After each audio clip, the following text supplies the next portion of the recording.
All right, so the Gospel of Matthew in its first century Jewish context, lesson 3. And today we are talking, as I said, about Jesus and the law, a very non-controversial subject. And I want to frame it in this way, not just Matthew's, or not just Jesus and the law, but specifically Jesus's authoritative halakha, and what that means. Matthew chapter 5, verses 17 through 48. Now, does anybody remember? I think we mentioned halakha last time. Does anybody remember what that is? Just out of curiosity. When we use the term halakha, does that mean what? Means how to walk. Correct. Very good. Thank you. Very good. And yes, it means how to walk. And the idea is that in Judaism, there is this concept called halakha, meaning how do you fulfill the commandments? The Torah, the law of Moses, tells you what to do, but it doesn't necessarily tell you how to do it. And so the idea is that a halakha was the principle of how do you fulfill these commandments. And we learned early on that in Second Temple Judaism, everybody in these different groups had a halakhic interpretation of how to fulfill the law. And this is where the tension comes about, because there's a Pharisaic halakha, there was a Qumran halakha issued by the individual called the teacher of righteousness. And then in Matthew's gospel, there is Jesus's authoritative halakha, his explanation on how you fulfill the law. And that's what we're talking about today. So just to review, and we'll get into this in detail, the text. Oh, by the way, when I'm in my sharing my video, I can't mute everybody. So please watch your microphones and mute if you're open. Okay, thanks. Good. All right. So this quick overview, we'll get into this in more detail as we go. So in verses 5 through 7, 5, people are still coming in, which is a good sign. In Matthew chapter 5, verses 17 through 20, you have the general principles. And then you have some examples in verses 21 through 48, divided into two triads, about murder, about adultery, about divorce, and then the second triad in verses 33 through 48, about taking oaths, about retaliation, and about loving your enemy. Now, we're not going to look in detail at all of those because we're going to mainly focus on the general principles, but I just sort of lay them out here so that we can be aware of them and think about them to some degree. All right, so let's begin by talking about the general principles that Matthew presents in verses 17 through 20. All right, so you can read along with me on the screen or read in your own version. I'm using the ESV here. So Matthew chapter 5, verses 17 through 20. So, of course, the context here is we're on the Sermon on the Mount, and Jesus is expounding on his relationship to the law. So, verse 17. Do not think that I've come to abolish the law or the prophets. I have not come to abolish them, but to fulfill them. Now, usually people hear, when they read that, I've come not to abolish the law, but to abolish the law. But that's not what it says. It says, I've come not to abolish them, but to fulfill them. For truly I say to you, until heaven and earth pass away, not an iota, not a dot will pass from the law until all is accomplished. Therefore, whoever, and this is, again, the ESV, but we'll talk about these specific phrases. Therefore, whoever releases one of the least of these commandments and teaches others to do the same will be called least in the kingdom of heaven. But whoever does them and teaches them will be called great in the kingdom of heaven. For I tell you, unless your righteousness exceeds that of the scribes and Pharisees, you will never enter the kingdom of heaven. Now, usually when people read that, they read it in a very, how can I put this, in a very Christian frame. And it just sort of rolls across our eyes, without being startled, because we've sort of been conditioned to accept that this fits neatly in a traditional sort of Christian paradigm. But I think when we read it carefully and a little more slowly, we might be challenged in some of our traditional thinking about what Jesus is actually saying here. All right, so let's break down those general principles more specifically. All right, so verse 17, what did Jesus say? He said that he came to fulfill the law, or to fulfill the Torah. Now, most people will agree to that. Question is, what does fulfill mean? We'll spend a bit of time talking about that. I'll get a little technical, so I don't want to get lost, in the weeds, so to speak. But we do want to dig a little bit deeper into this particular verse because it's so important to understand what's going on. All right, so then verse 18, the Torah is permanent validity. Now, right there, that'll be kind of a shocker to wrestle with, but we'll sort of unpack it. Then in verse 19, he says, obeying and teaching the Torah determines a person's rank in the kingdom. Now, let me tell you, that would not sit well with some people I know. It certainly wouldn't sit well, potentially, with some of the people I studied in seminary. But nevertheless, that's what Matthew is saying here. Obeying and teaching the Torah determines a person's rank in the kingdom. We'll unpack these as we go. This is just an overview. And then finally, verse 20, entrance into the kingdom requires a greater righteousness that exceeds the righteousness of the nation's religious leaders. Verse 20. Again, that's also kind of a, well, it depends on what we mean by that, but when we dig into it again, I think people are kind of shocked by the implications of what Jesus is saying here. All right, so let's dig in. Again, verse 17, Jesus came to fulfill the Torah. All right, so what do we know? Jesus tells us that he did not come to abolish the law. The Greek word there is katalusai, meaning not to abolish, straightforward, but to fulfill, plerosai, to fulfill it. Now that's the tricky word that everyone gets hung up on. What does he mean by fulfill the law? Could you all check your microphones, please? I'm picking up somebody on the screen. All right, so, well, again, kataluo literally has this idea of abolish. Nobody ever debates what that means. But what comes after, again, that's the tricky part. Plerao, I fulfill. And so this is where we have to dig a little deeper. So Jesus says he came for the law. Yes, Jesus came for the law. But what does exactly that mean? That's the $20,000 question. It is, to put it mildly, an exegetical minefield and interpretive minefield. Can't say any other way. When there are so many different views on what this means, you need to keep a list, and I have. But there are three basic categories we can break it down to. One is to do or to obey the Torah. That's sort of sums up one way that people understand what Jesus is saying when he says, I came to fulfill the law. Secondly, another category we could group a big idea in is that he came to teach the Torah.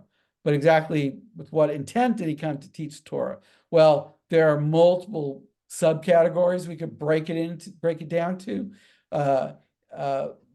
Fundamentally, we could call it he came to teach the Torah with the intent of confirming it or establishing it or upholding the Torah. Another approach is that he came to teach the Torah with the intent of adding or expanding on the Torah. A third idea is he came to teach the Torah with the intent of bringing out the intended meaning of the Torah, meaning the sort of deep meaning, and leaving the actual physical part of the Torah behind, or with the idea of replacing the Torah with Jesus' own ethical standards. Now, so even in that subgroup, you can see these ideas are really across the board different. So which is it? What is the correct answer? And this isn't even the extent of it. And then there's a third major category, I guess we'd call it, that we could divide it into, namely that Jesus came to bring the Torah to its eschatological completion by means of Jesus' life and his salvific mission. Now, these categories are obviously a little artificial, but it's a way of just sort of thinking about all the myriads of options people present when it comes to trying to understand what Jesus meant when he said, I came to fulfill the law.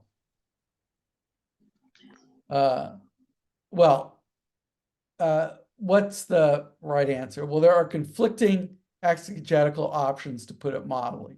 Some people understand it with this sort of sense of that he prophetically fulfills the Torah, that he finishes or completes it. Again, these kind of a synopsis of what I just said, or that he came to confirm or establish it. So, which is it? Anybody want to offer any suggestions? All right. Well, let's think first about this idea that he came to prophetically fulfill the Torah. Now, where do we get that from? Well, this is actually a very popular interpretation of what it means when Jesus says, I came to fulfill the law.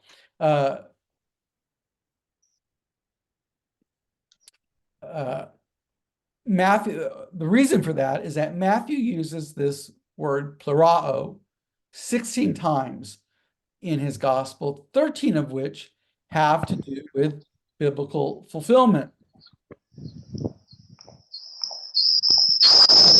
Check your mic, you're giving us a little bit of feedback, or mute yourself. There must be some way to mute once you're sharing your screen, but I have not been able to figure that out. So if somebody knows, let me know. But I can't get out of the PowerPoint to do that.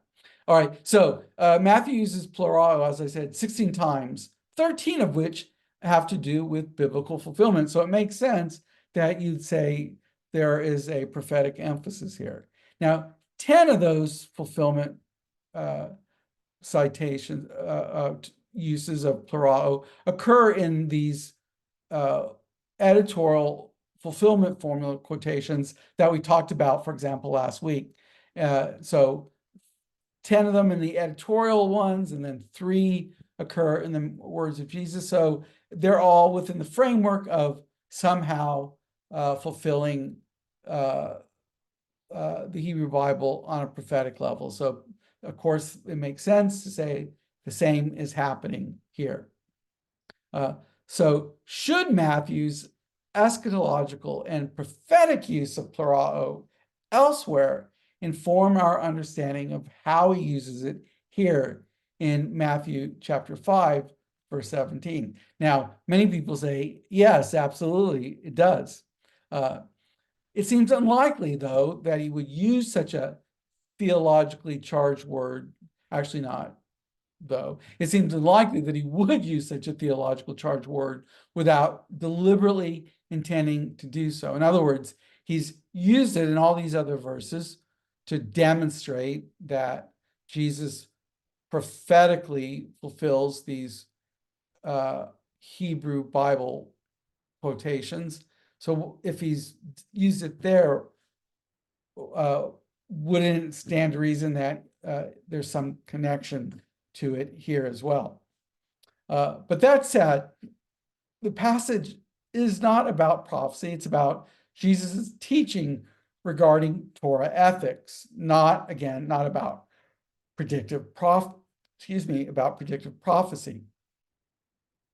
So I would not put the main stress on that option, although a lot of people do. So what's our other option? Well, to finish or complete the law or the Torah. Now, Christian interpreters typically adopt this view that fulfill here means to finish or to complete. Jesus fulfilled the law, of course, perfectly on our behalf. Believers are therefore no longer obligated to observe the law. Now, this is really very, very common, predominant, I think, for many Bible interpreters, many readers.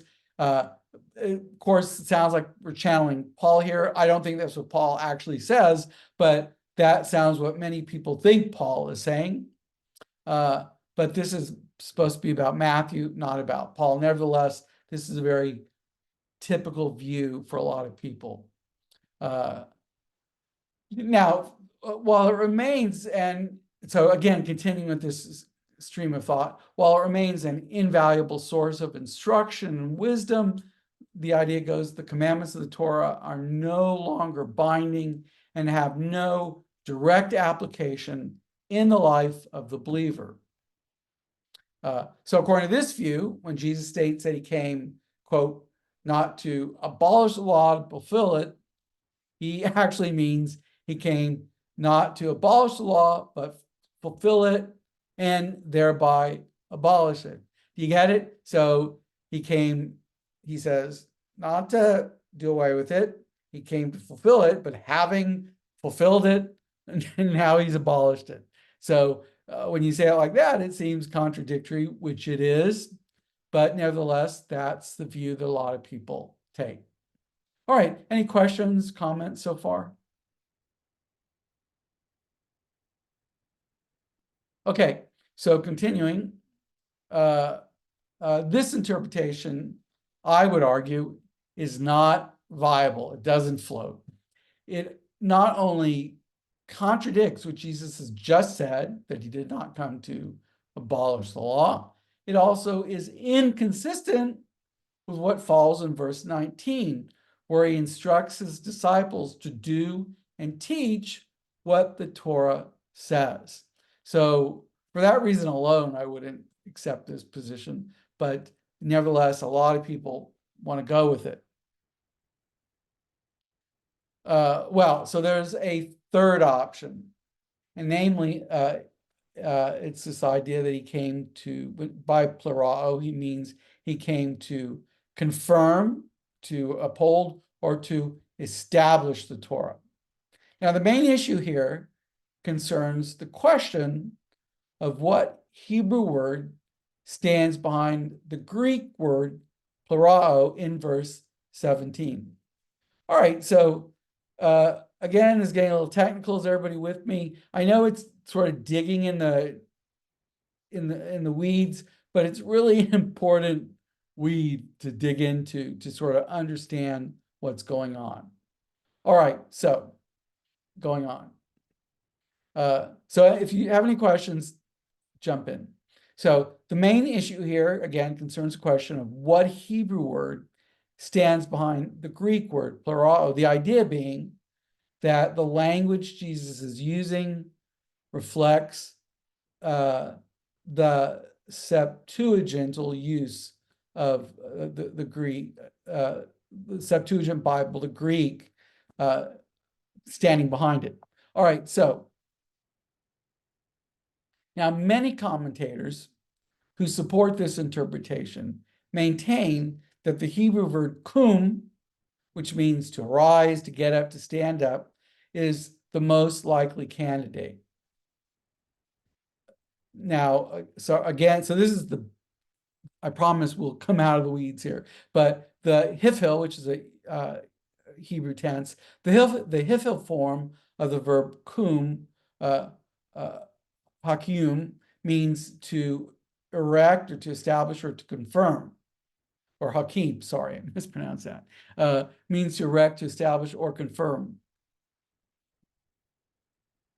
There is an abundance of parallels in the rabbinic literature which employs the idiomatic phrase to uphold, kum, the Torah. So you can see where this is going. Now, we find an example of this in Pirkei Avot, in the Mishnah, the earliest part of the Talmud.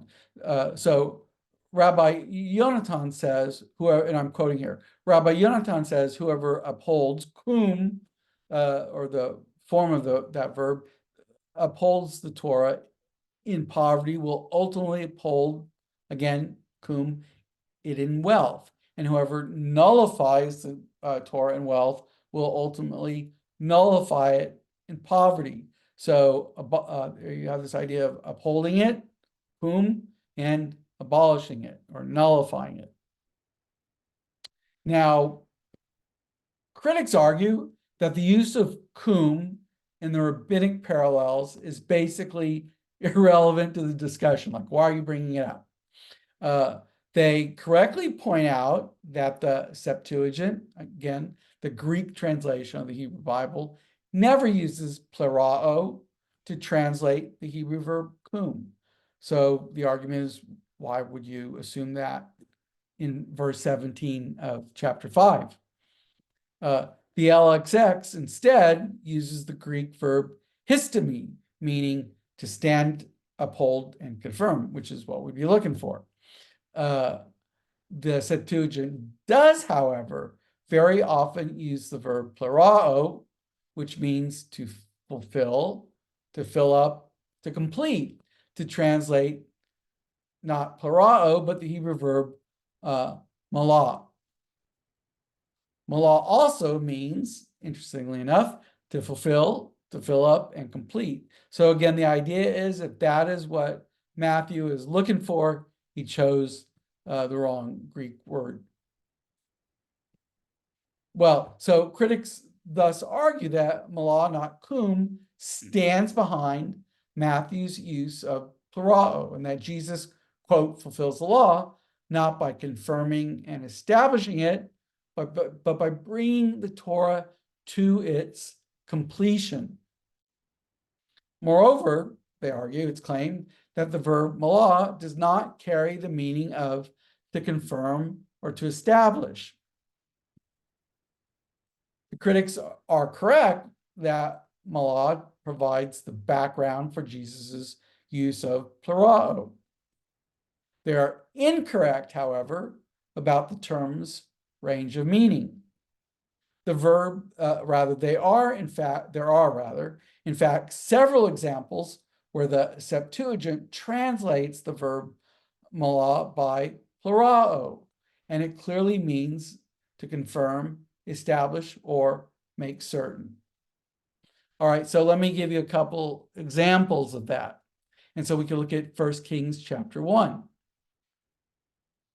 And in 1 Kings chapter 1, verse 13 and 14, we read, "Go in at once to King David and say to him, did you not, my lord the king, swear to your servant, saying, Solomon your son shall reign after me, and he shall sit on my throne? Why then is Adonijah king? Then, while you are still speaking with the king, I also will come in after you and confirm," and here we have the verb malah, "your words." The Septuagint uses plerao to translate the idiom, "I will confirm, malah, your words." Nathan's words so to speak, give power and validity to Bathsheba's words in this context. To fulfill the words, quoting here from the Theological Dictionary of the Old Testament, means to strengthen and actualize them by an event. I know we're a little technical here, but there's a lot of detail in this argument, and a lot of people wrestle with how to justify what's going on in verse 17. All right, so here's another example. Jeremiah 44, verse 25. Thus says the Lord of hosts, the God of Israel, you and your wives have declared with your mouths and have fulfilled it, Malah, with your hands, saying, we will surely perform our vows that we have made to make offerings to the Queen of Heaven and to pour out drink offerings to her. Then confirm, cum, your vows and perform, asah, the meaning to do, your vows. Well, so what's going on?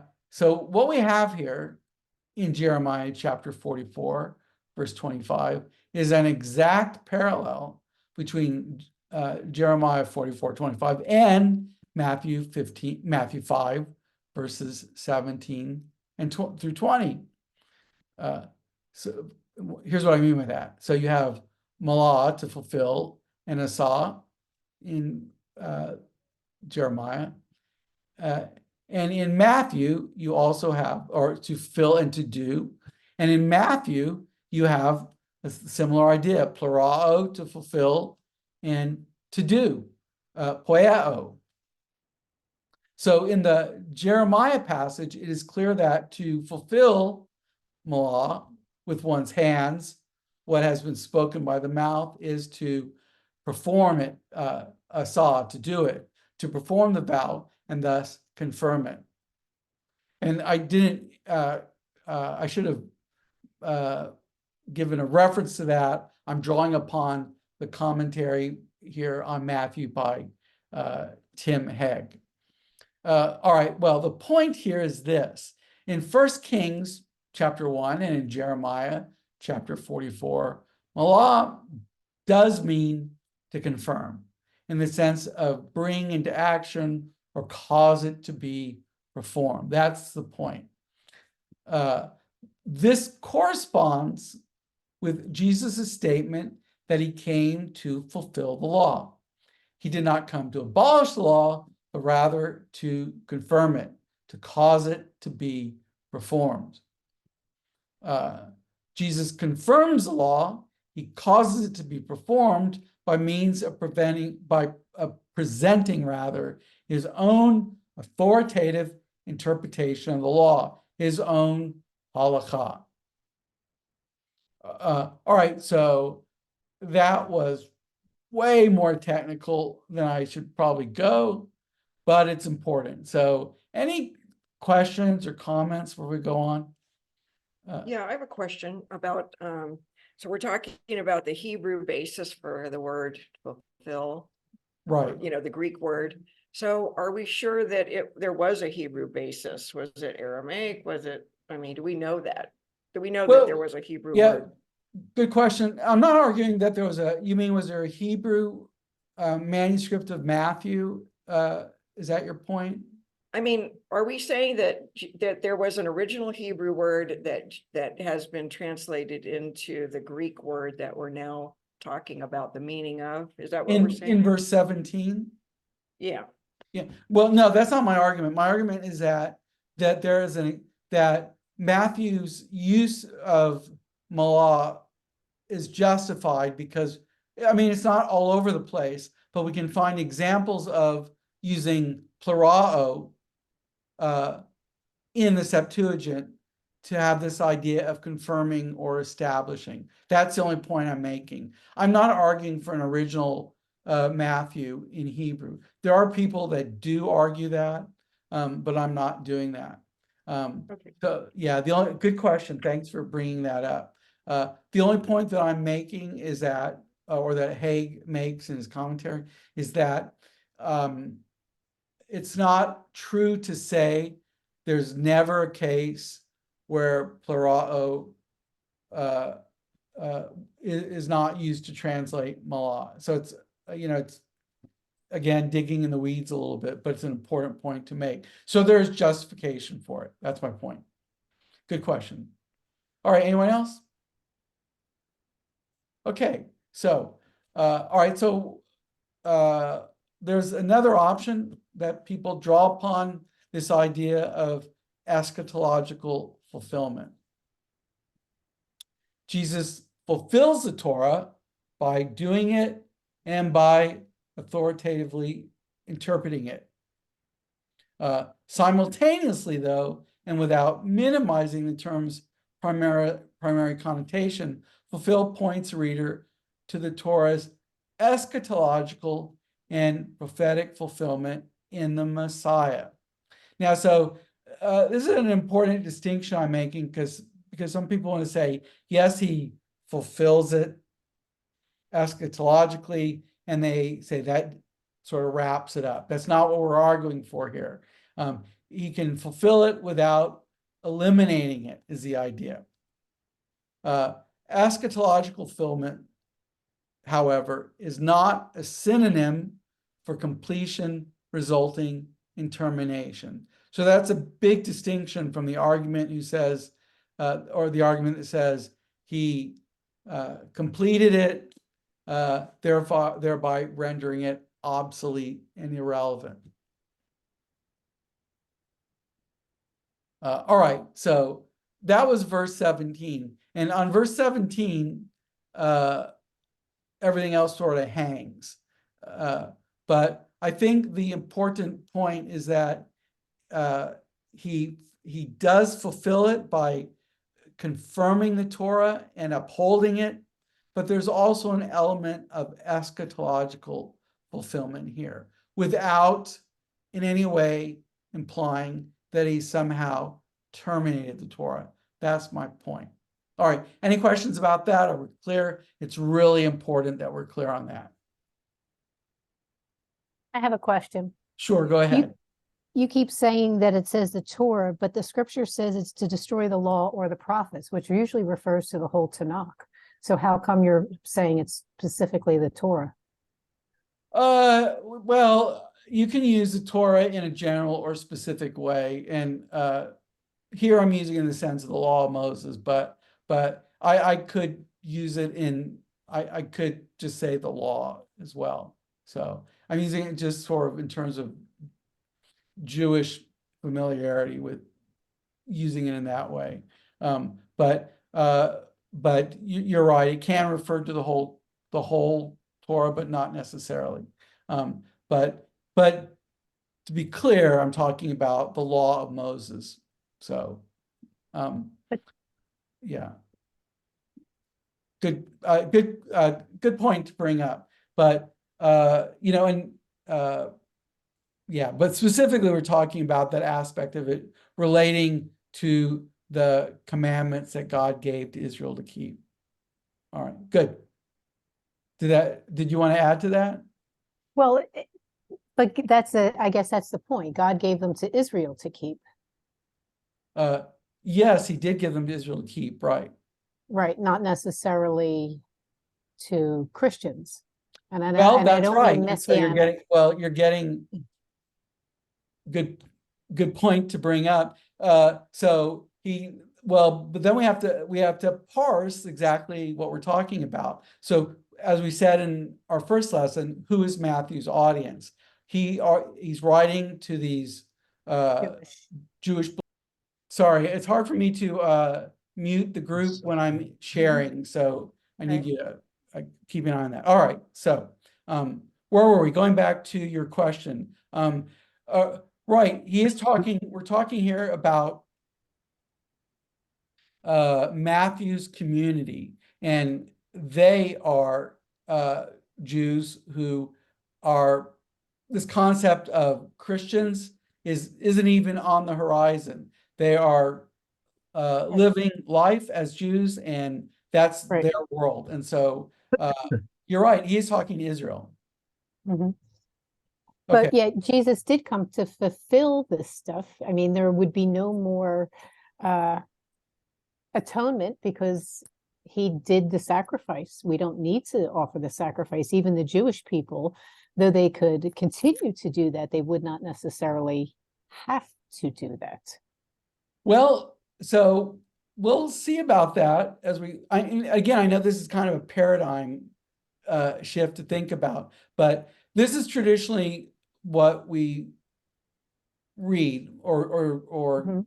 get when we're discussing it, that Jesus has fulfilled the law again, and these are the views that we've been reviewing, that Jesus fulfilled the law, he's done it, and now you're no longer obligated to do it. But as well, let's continue to work through this, because that's not what we see in Matthew saying to these individuals. So we have to do some twisting around to make it say something else. But so let's work through it, and we'll come back to this question. But don't let me forget, because I do want to pick it back up. But it's a great point. How do we connect it? But certainly here he's speaking to these Jewish believers. All right, so all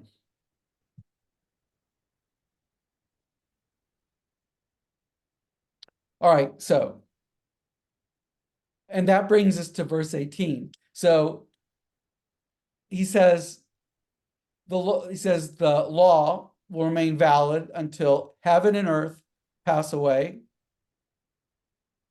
and until all things are accomplished. These are sort of both synonyms. So the law, the Torah, remains valid until the end. At a minimum, he's saying here, the law remains valid until the end of this present world order and the consummation of the age to come. So how do people sort of get out of this interpretation? Well, they sort of get out of it by saying that he's not talking about the law, that he's talking about what he's saying. But the context is clear. He's talking about the law. But nevertheless, some people try to suggest that he's not focusing on the law, he's focusing on his teaching. Otherwise, you have to sort of wrestle with what are the implications of this being enforced until the end of this time period. Even if you say the law will not be eternal, it's eternal as far as the world is concerned.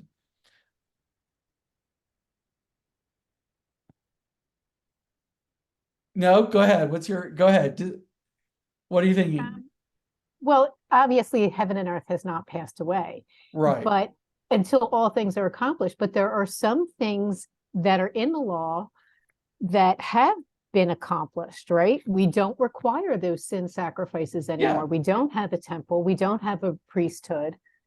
That's correct. Well, take the United States, its systems of law, or its system of law, which is obviously based on the Constitution and everything that goes with it. There are laws that are no longer valid and no longer operating, Correct. but that doesn't eliminate the whole system. And so absolutely, Jesus fulfills the sacrificial system. And so some laws do become obsolete. Whenever I sort of try to teach this, I always try to bring up this ridiculous illustration, which I really don't know if it's true, so I quit doing it. But I was told that there used to be a law somewhere in Florida that when you brought your alligator into town, you had to chain it. Probably not true. So I quit using the illustration. But I do know one example where there was a law that back when cars first came out, that when you came to the intersection, you had to. I'm looking at my mom's. Okay, It's her somebody birthday keeps today. Oh. Yeah, so I'm looking at her Instagram and like Lewis. she's like, I didn't know she posted, she's like, my baby is back from Lewis. Jamaica. She got me All a right. little something. She posted the Sorry, curry folks, packet I got her. I'm like, oh my God. All right. Got me something. She got me a curry packet.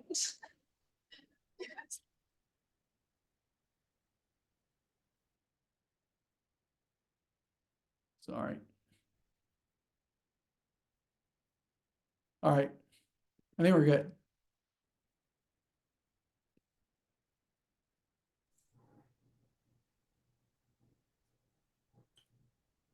Okay, So could I say something about? yeah, go ahead.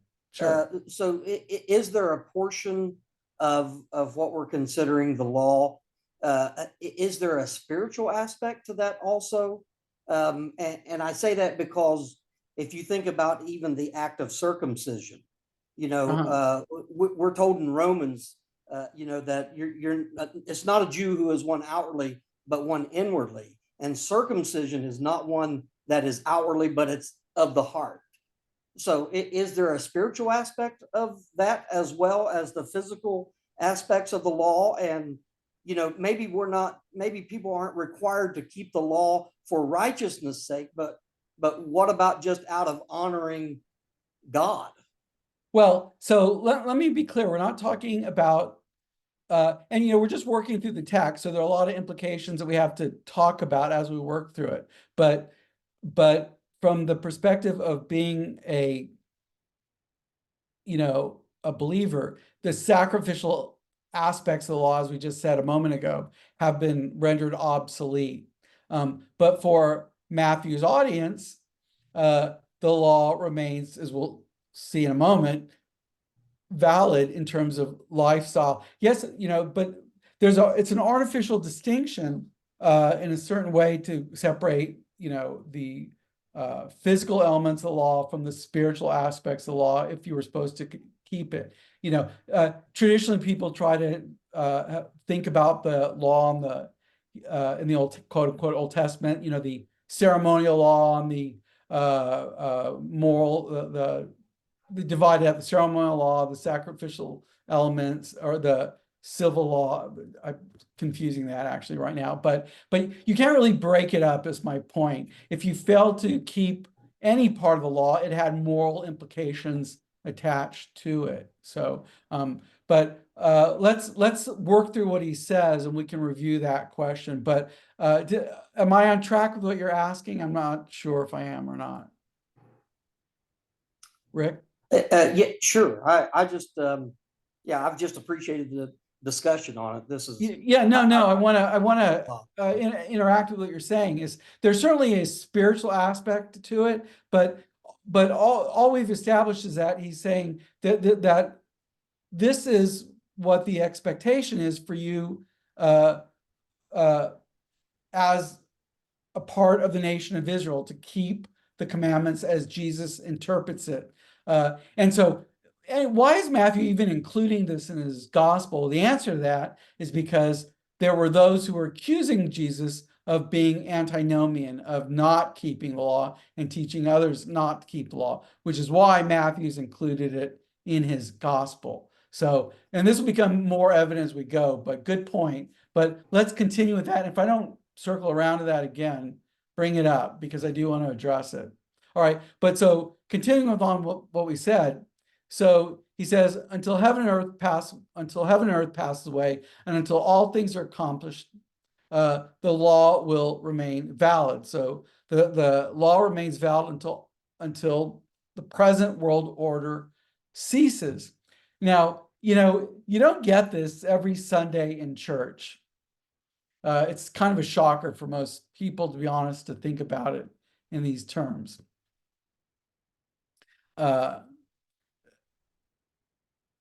Yeah, but there it is. I went to Dallas Theological Seminary, where, to get your diploma, not really, but to get your diploma, you have to sign on the dotted line, agreeing to the idea that the law has been basically rendered completely obsolete. But yeah, Matthew here says it remains or Jesus in Matthew says the law remains valid until the world ceases to be, which I would argue there'll be a new world, a new heaven and a new earth. So we could argue that it would continue.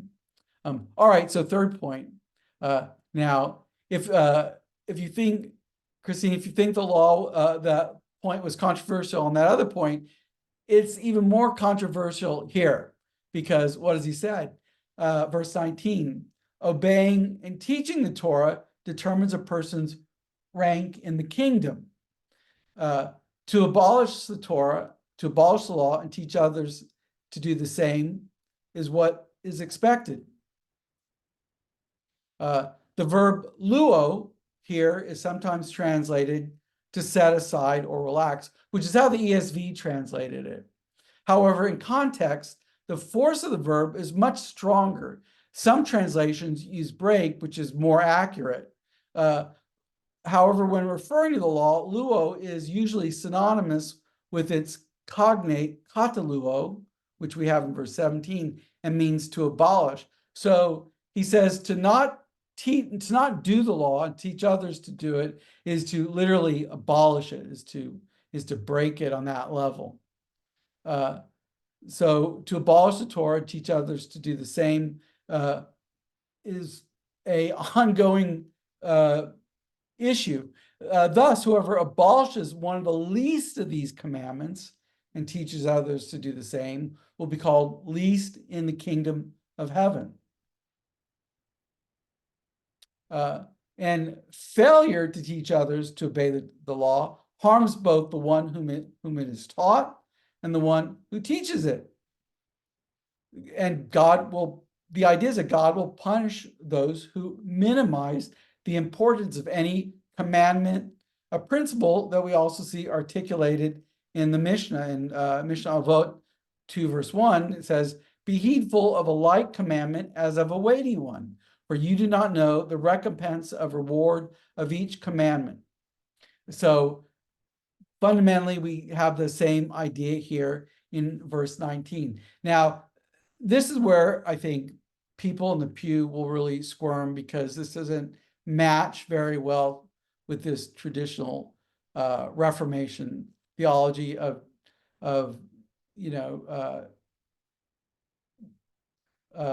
justification by faith alone. I'm not getting into an argument about justification by faith alone, but my only point is this does not line up as neatly as people want it to. When we do theology, typically we do it on a systematic level.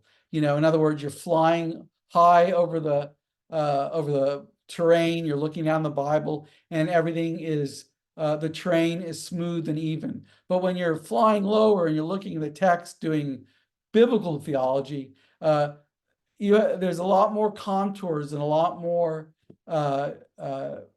rough patches, so to speak, when we're trying to synchronize one book with another book of the Bible. So I'm not in any way saying that Matthew disagrees with Paul, but what I'm saying is that this does not line up with this idea that we read about or that's promoted, that says there's no responsibility on the individual's part. Certainly, this was not the case for Israel and for these Jewish believers. Okay, so what does he mean by one of the least of these commandments? Again, Jesus is drawing upon the categories within Judaism of a light commandment and a weighty commandment. The statement is hyperbolic. He's making a deliberate overstatement that underscores the Torah's permanency and unabated validity. In other words, he's saying, don't take any of it lightly.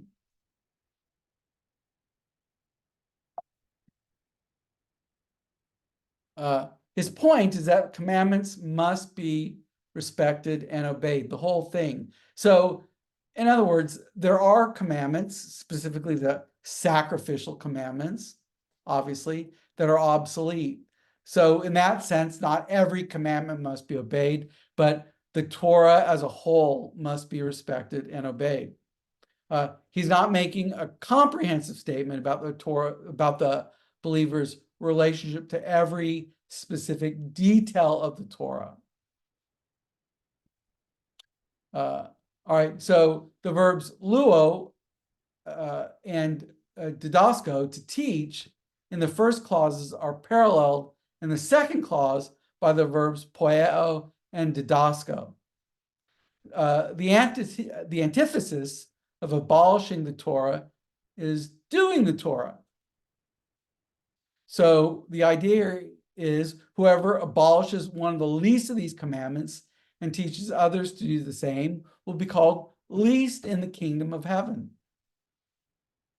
whoever does these commandments and teaches these commandments will be called great in the kingdom of heaven. So at a minimum, as uncomfortable it is for us to wrestle with, there's sort of this hierarchy of reward in the kingdom based upon how a person keeps the Torah. But here's the point that I didn't say that I need to make sure I say. It's not just keeping the Torah, it's keeping the Torah as Jesus authoritatively interprets it.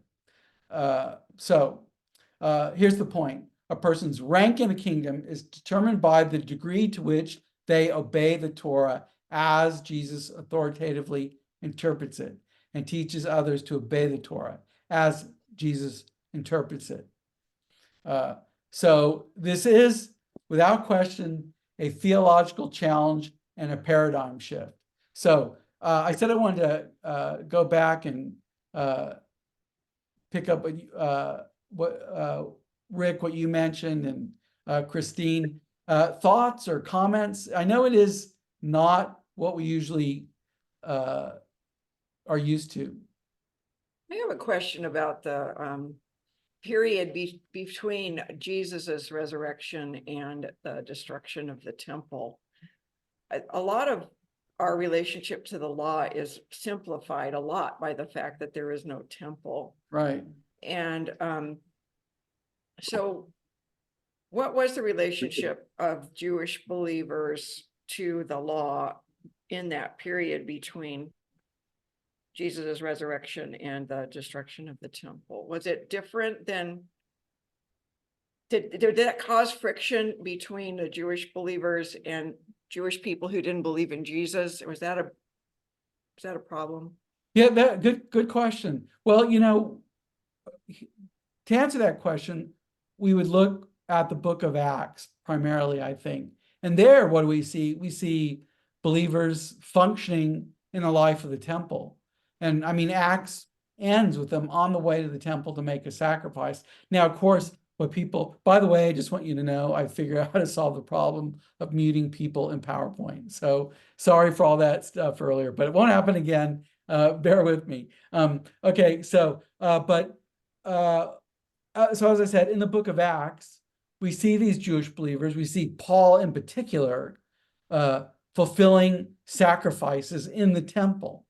Now, what do Bible interpreters typically say there? They say that, well, the book of Acts is a book of transition. And that's a way of dismissing what Paul is doing or what the other believers are doing. The problem with that argument is that in the book of Acts, we have this extraordinarily, really high Christology about the Messiah. Is that also in transition? So you can't have it both ways. You can't say the book of Acts is transitional with respect to functioning in the temple and then appeal to the high Christology as something that is authoritative through the throughout the rest of the New Testament and into the Christian community. So they carry on as though they're related to it.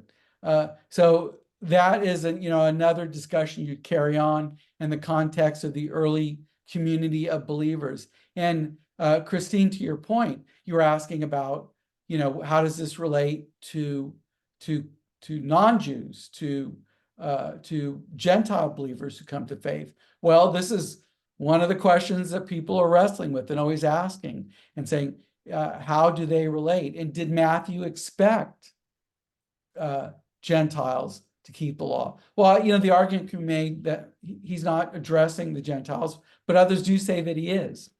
Christine, what were you going to say? Okay. Going forward, if I may ask a question again. Sure, go ahead. So if the temple is rebuilt, as some people are planning to do, then that will be an interesting thing. And if prophetically, if people are going up to the temple like year by year, it seems almost like also Gentile believers would be going up to the temple, and then will Gentile believers be sacrificing and looking back to Jesus' sacrifice, just as Jewish people before his sacrifice look forward to the sacrifice. I think it's interesting. You're getting me in so much trouble here. And, Sorry, so, but I'm interested. yeah, it is. I love well, going you to know, the so- Kotel myself. Yeah, so the answer, what a lot of people bring up is they would just challenge this idea, one, that there will be a new temple, even though it does indicate that there will be a temple, I would argue. But yeah, these are questions that people will bring up, but, and what will the function of the temple be in that context? You know, and I don't think, and I want to be very clear, that for believers, it's not going to be salvific in terms of the sacrifices. So just to set your minds at ease, if there is any concern, I'm rock solid on this idea that you know, the Jewish believer or the Gentile believer, their faith is based on the sacrificial death of the Messiah, period. There are no more sacrifices in that respect. However, the temple functioning raises other issues, you know, because when the temples function, there's this issue of ritual purity at play. And how does that operate? How will that factor into the discussion? So anyway, we would get I was worried about getting in the weeds a moment ago. We will get Sorry. way into the weeds on that question. But it is an interesting one that we have to address and to wrestle with. But good one. So you know what's going to happen is when we're done here, your day will continue, but I'm late at night, but I'm not going to be able to go to sleep because I'll be thinking about these questions. So Sorry. thanks. I'll be really exhausted in the morning.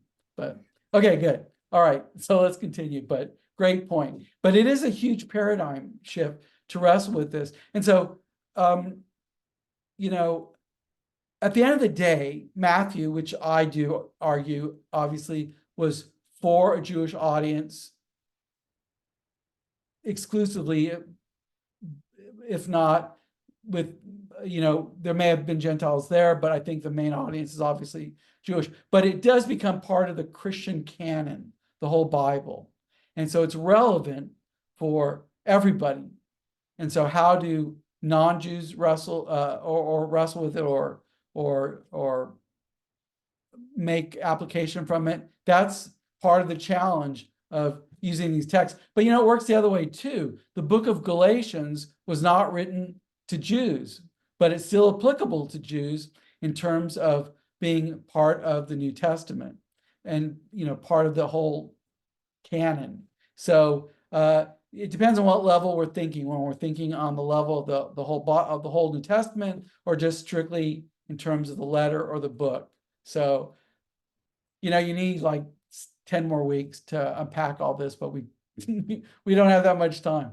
But good point. All right, so let's continue. All right, so there it is. Obeying and teaching the Torah or the law determines a person's rank in the kingdom. Quite a paradigm shift. All right, so entrance into the kingdom. All right, let me adjust my screen. Entrance into the kingdom requires a greater righteousness that exceeds the righteousness of the nation's religious leaders. Verse 20. So to answer this question, we have to understand, what does the word righteousness mean? Righteousness mean? Well, does Paul and Matthew use it in the same way? They don't. There is some overlap, but not most of the time. So what about righteousness in Paul? Righteousness in Paul is a bit different. While there's some overlap, Matthew and Paul use the term dikaisune in different ways. Righteousness in Paul refers to the believer's right standing before God. It is an eschatological, end-time, forensic, legal declaration that is granted to those who believe in Jesus as a free gift of God. All right, so that definitely keeps me safe for all those who think I've become a complete heretic, because there's no question that there is this concept in Pauline theology of this forensic legal righteousness that is imputed to the believer. That's another discussion, but we won't get there. All right, but that is not how Matthew is using righteousness, or how Jesus is using righteousness in Matthew. In Matthew, righteousness has to do with behavior that conforms to the will of God. Righteousness refers to obedience to God's commands as revealed in the Torah and authoritatively interpreted by Jesus. It's talking about your covenant behavior. So when Jesus says your righteousness must exceed that of the righteousness of the scribes and the Pharisees, he's talking about your obedience to God's commands in the Torah as he has interpreted them. So how does one exceed the righteousness of the scribes and the Pharisees? The answer to that, I think, is by obeying the Torah according to Jesus' authoritative interpretation, his halakha. So in one sense, it involves doing what? Not doing it the way the Pharisees do it. And secondly, by interpreting it on this deeply moral level, the very internalized aspect of it. Now, I'm not saying that means that the external aspect of that commandment doesn't account. It apparently does, but there has to be this pureness to the obedience that's involved in it. But it's you fulfill the Torah by obeying it according to his authoritative interpretation. The scribes and the Pharisees fall short because they do not follow Jesus's authoritative halakha, his authoritative teaching. All right, any questions about that? That's a mouthful, to put it mildly.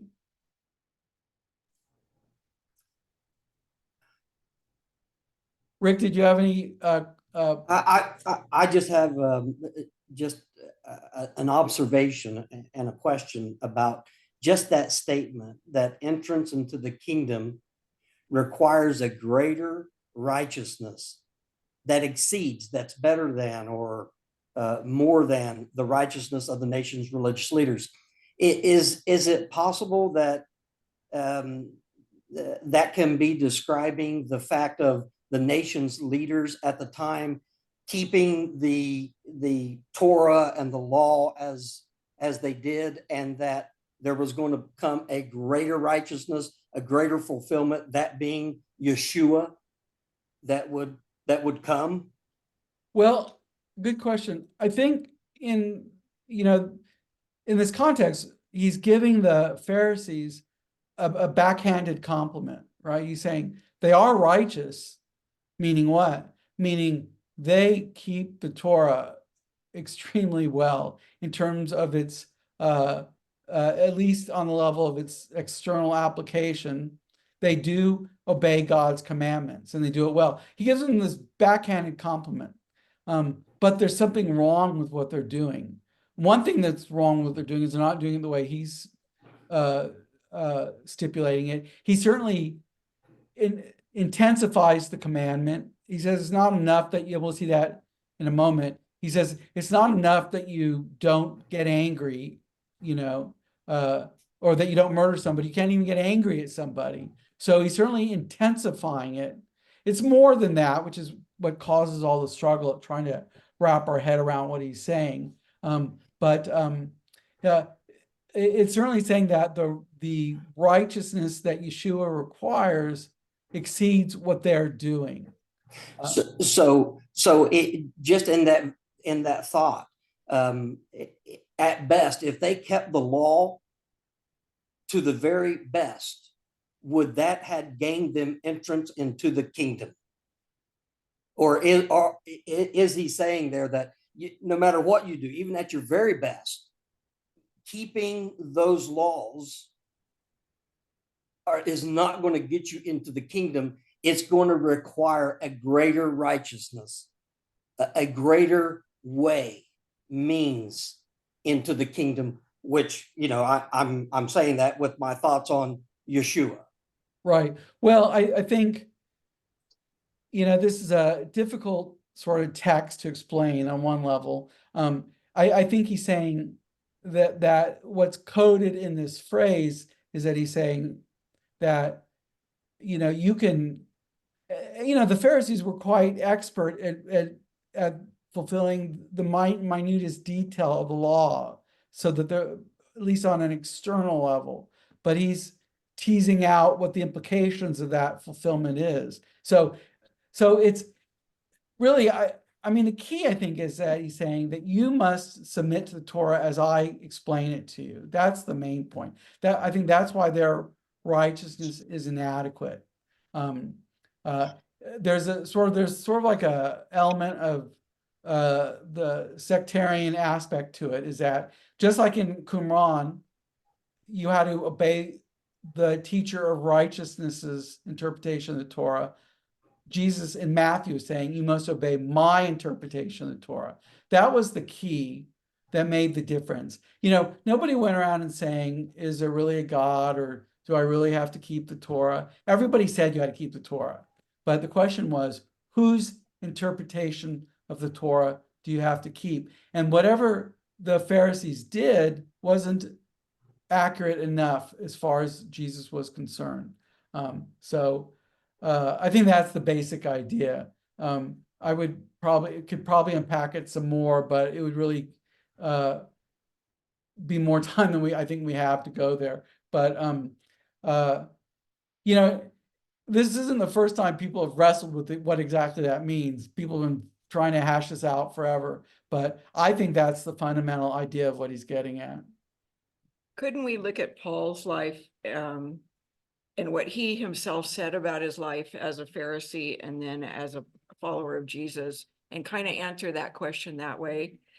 Because he was a Pharisee and then he became a follower of Jesus. And what did he have to say about his own righteousness and what changed? Well, that's true. At the same time, you know, Paul never renounces being a Pharisee. He sort of holds on to that. And so he never says, so again, this is what I said earlier about when you are flying overhead, getting the bird's eye view, everything looks smooth and even, but when you get down on the terrain, it gets very bumpy. And I am of the opinion that Paul and Matthew agree. I would never say that they would disagree on the larger scheme of things, but certainly, you know, Paul doesn't shy away from, I mean, he renounces that any arrogance he had, but he never says being a Pharisee was wrong, or that, you know, he wasn't proud of what he understood. I mean, Matthew, on the other hand, radically dislikes the Pharisees. He has nothing good to say about any of them. So, you know, again, this is where people get uncomfortable. Nobody likes to say, well, one New Testament writer felt strongly about one group and the other one didn't. But Matthew clearly does not like the Pharisees, and Paul is proud of his Pharisaic heritage. But yeah, all right. Before we run out of time, we'll try to finish. But these are all great questions, great discussion. All right, so there are many examples we could look at, but I'm only going to look at one. Why? Because, and it goes, well, Rick, to what you were saying, what we're talking about a minute ago about what does that mean, the greater righteousness? And I said, Jesus intensified what it means to fulfill the law. All very true. But there are some instances where it's not simply about intensification of fulfilling the law, and that's where it gets complicated. So here's an example of it. Matthew 21, specifically, again, reviewing all these examples he gives. By the way, calling these antitheses is unfortunate, because he's just said he did not come to abolish the law, to fulfill it. And then to call it these antitheses is basically saying he came to reject the law. So better to call these case examples or examples of how he fulfills the law. But so you have the first triad about murder and adultery and divorce, and then the second triad about oaths and retaliation and loving enemies. Now, certainly you can say in the example where he says you can't even commit, it's not just that you should not commit murder, you shouldn't even get angry. Certainly you can see intensification there. And he says you just lusting in your heart is committing adultery. But then you get to this issue about divorce. And it's not simply here about intensification. So let's look at this one a little bit. So verses 31 through 32, he says, it was also said, whoever divorces his wife, let him give her a certificate of divorce. But I say to you that everyone who divorces his wife, except on the ground of sexual morality, makes her commit adultery. And whoever marries a divorced woman commits adultery. Well, I guess just as a disclaimer, this is easily one of the most complicated verses there are to wrestle with. And it is a challenge. I'm reading notes. Thank you, everybody, for your commenting in the text. All right, sorry, got confused there. You forgive me, it's late here. All right, so I want to just say that, back up here. Before I say anything else, this is a very difficult verse and it can be very emotional, certainly because it touches a lot of people's lives. Many people may not have been touched by some of these commands as closely as this one. So whatever connection you have to divorce, it is certainly something that God's grace resolves in our life. So that's just my pastoral spiritual disclaimer. But that said, I want to focus on just a couple of details. He talks about specifically this idea of, oops, did I go past? Yeah. This issue of getting a certificate of divorce or a get in Hebrew, and this idea of, in Hebrew, the ervat devar, some indecency. All that comes from Deuteronomy chapter 24.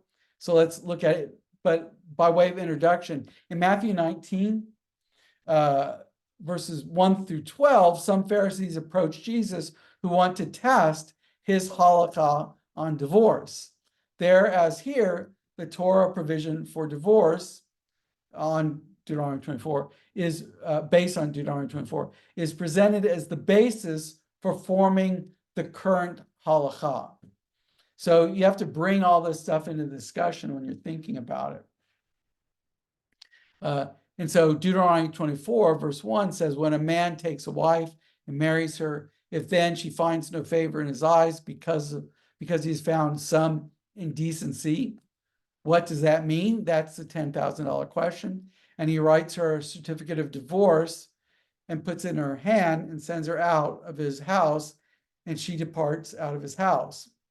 I just sort of end the verse abruptly there. But so again, what does this issue mean about the indecency and this connection to the certificate of divorce? Apparently, by the time period of Jesus, they were pretty liberal about distributing these certificates. Now, we know that the school of Shammai, and I'm sure many of you are familiar with this already, the school of Shammai, as well as the sect at Qumran, permitted divorce only on the grounds of adultery. And this is a quote from the Mishnah. The school of Shammai says a man may not divorce his wife unless he has found unchastity in her, for it is written, because he hath found in her indecency in anything. So the school of Shammai said only for adultery could you do this thing. Well, the school of Hillel, remember these are two, Hillel and Shammai, if you don't know, are these two very famous sages that actually preceded Jesus on the scene of history. And the school of Hillel had a much more liberal interpretation. They permitted a man to divorce his wife for any cause, including burning his toast or finding a more attractive woman. This no-fault liberal view of the school of Hillel was normative during the time period of Jesus. Jesus, however, aligns himself clearly with the minority position of the school of Shammai. So the issue, of course, becomes, what does he mean by this matter of porneia, or except for,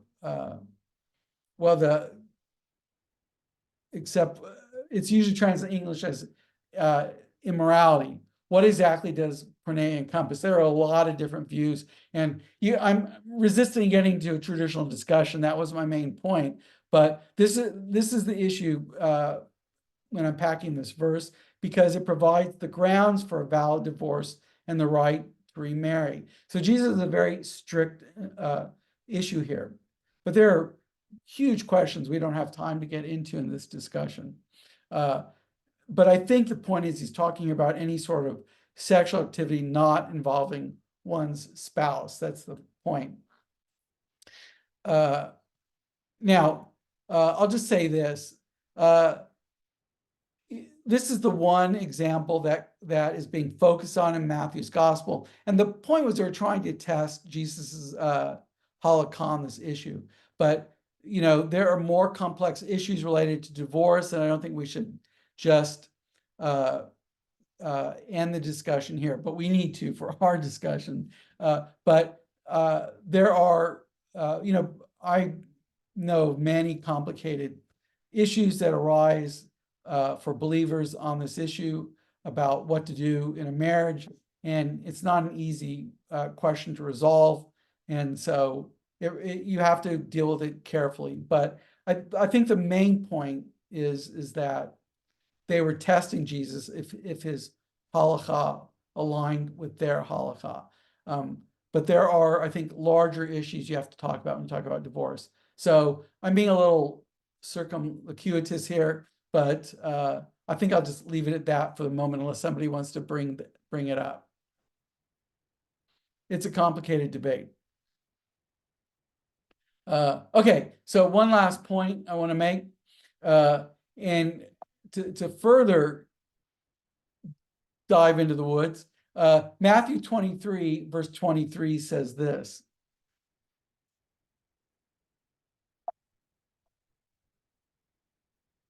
Woe to you, scribes and Pharisees, hypocrites, for you tithe mint and dill and cumin, and have neglected the weightier matters of the law, justice and mercy and faithfulness. These you ought to have done without neglecting the others. What does this verse mean? Now, I intentionally didn't put any points here because I wanted to leave it open to discussion.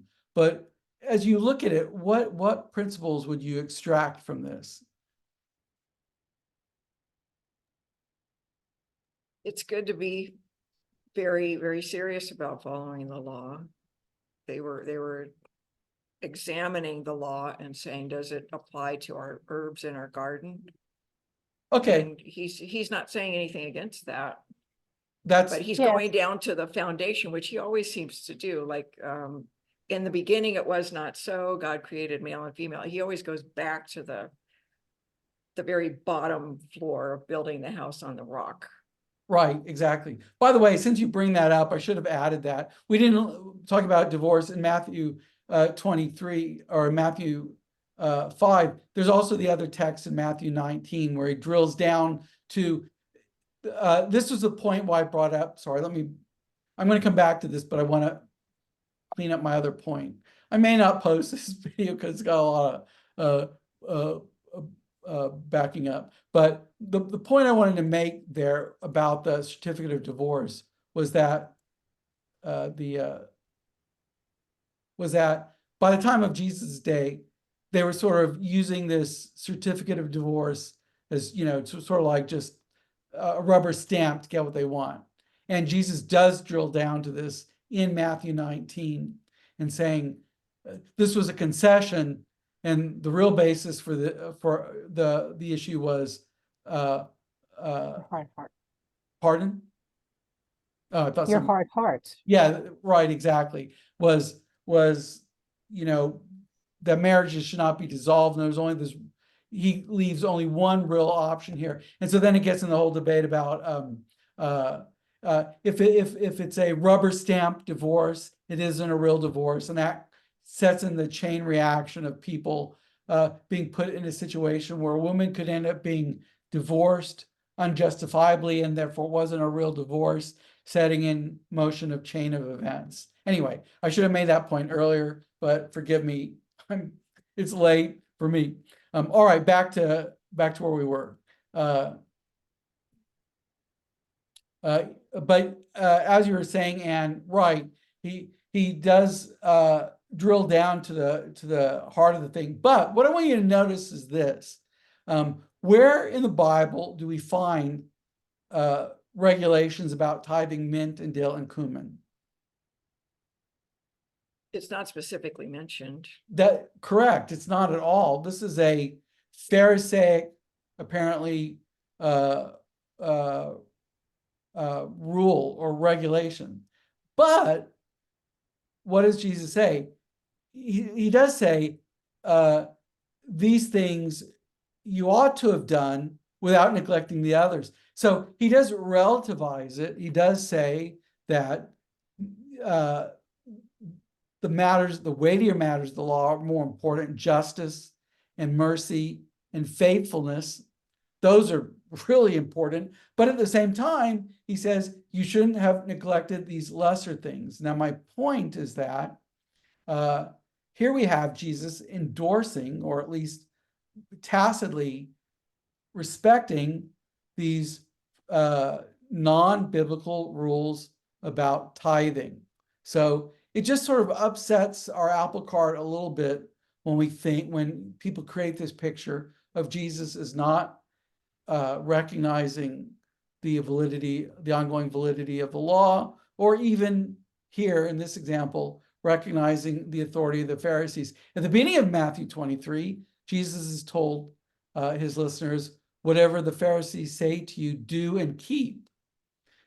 So here again, he recognizes their authority, and then he castigates them through the rest of the chapter. But so it just creates another example of a very complicated picture of studying Jesus and the law. And what usually happens is all these complicated rough patches are glossed over and sort of smoothed out, so that the Jesus we get is much like your average Christian in the pew in the 21st century, or 22nd, I lost track of what century we're in.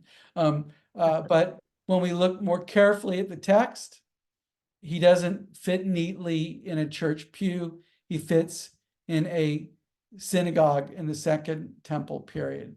And that's where we have to wrestle with him. Now, then our task becomes taking that and converting that information and making it meaningful for a believer living in the year 2024. That's the challenge. But unless we have the real picture of Jesus and his relationship to the law, we don't end up at that right place.